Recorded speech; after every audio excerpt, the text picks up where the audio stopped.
Rouhani শক্তি বাড়ানোর আমল কি কি করলে এই রুহানি শক্তিটা মানুষের বেড়ে যায়।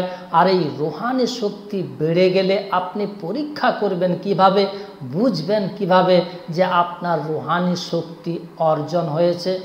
বন্ধুরা, আজকের এই ভিডিওটা খুবই ইন্টারেস্টিং একটা ভিডিও। আজকের এই ভিডিওটি যদি আপনি মনোযোগ সহকারে দেখে নিতে পারেন, আপনি খুব সহজেই বুঝে যেতে পারবেন যে এই রুহানি শক্তিটা আসলে কি, আর এই রুহানি শক্তিটাকে বাড়ানোর উপায় কি। আমি হারুন রশিদ, আপনারা দেখছেন হানাফি কেল্লা মিডিয়া। ভাই সকল ও বন্ধুরা, আমাদের দেহের ভিতরে, শরীরের ভিতরে রুহ নামক যে জিনিসটা রয়েছে, আসলে এর খোরাকটা কি, এর খাদ্যটা কি, কি খাদ্য খাওয়াইলে এই রুহের শক্তিটা বৃদ্ধি পেয়ে যাবে। বন্ধুরা মনে রাখবেন, এই রুহটা হচ্ছে আল্লাহর একটা হুকুম। এই রুহটা এসেছে উপর থেকে, তাই এই রুহের খোরাক হচ্ছে, রুহের খাদ্য হচ্ছে উপরের খাদ্য। আর উপরের খাদ্য মানে হচ্ছে জিকির। আর জিকির শুধু সুবহানাল্লাহ, আলহামদুলিল্লাহ এটার নাম নয়। হ্যাঁ, অবশ্যই এটা জিকির, তবে জিকির হচ্ছে আল্লাহর স্মরণ।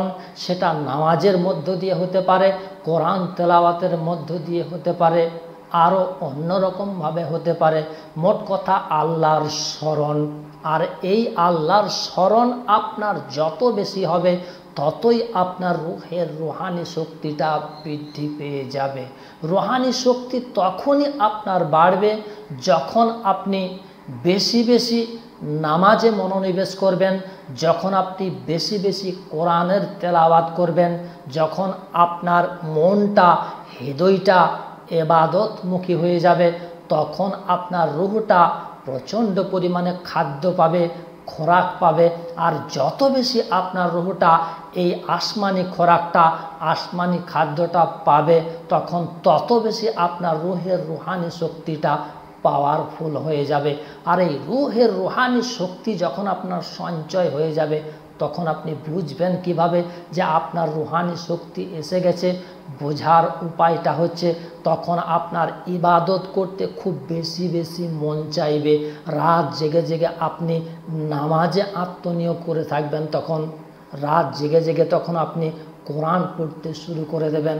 এছাড়া আপনার গুনাহ করতে গিয়ে আল্লাহকে প্রচণ্ড পরিমাণে ভয় লেগে যাবে, তখন আপনি গুনাহ থেকে বিরত হয়ে যাবেন। মোট কথা হচ্ছে, আপনার ইবাদতে বেশি বেশি মন চাইবে, ইবাদত করতে আপনাকে মজা লাগবে, এবং গুনাহ থেকে আপনি সবসময় বেঁচে থাকার চেষ্টা করবেন। এইগুলো যখন আপনার মধ্যে চলে আসবে, তখন আপনি বুঝে যাবেন যে আপনার ভিতরে রুহানি শক্তিটা পাওয়ারফুল হয়ে গেছে। আর যার যত বেশি রুহানি শক্তিটা পাওয়ারফুল থাকবে, সে তত বেশি এই ঝাড়ফু লাইনে, রুহানি তদবির লাইনে সফলতা অর্জন করবে। বন্ধুরা, এই ছিল রুহানি শক্তি বৃদ্ধির আমলটি, উপায়টি। ভিডিওটি আপনাদেরকে ভালো লাগলে অবশ্যই একটা লাইক, চ্যানেলে নতুন এসে থাকলে এক্ষুনি চ্যানেলটিকে করে দিন সাবস্ক্রাইব। দেখা হবে পরবর্তী আবার অন্য কোনো ভিডিওতে ইনশাআল্লাহ। সে পর্যন্ত আপনারা সকলেই ভালো থাকুন, সুস্থ থাকুন। ধন্যবাদ।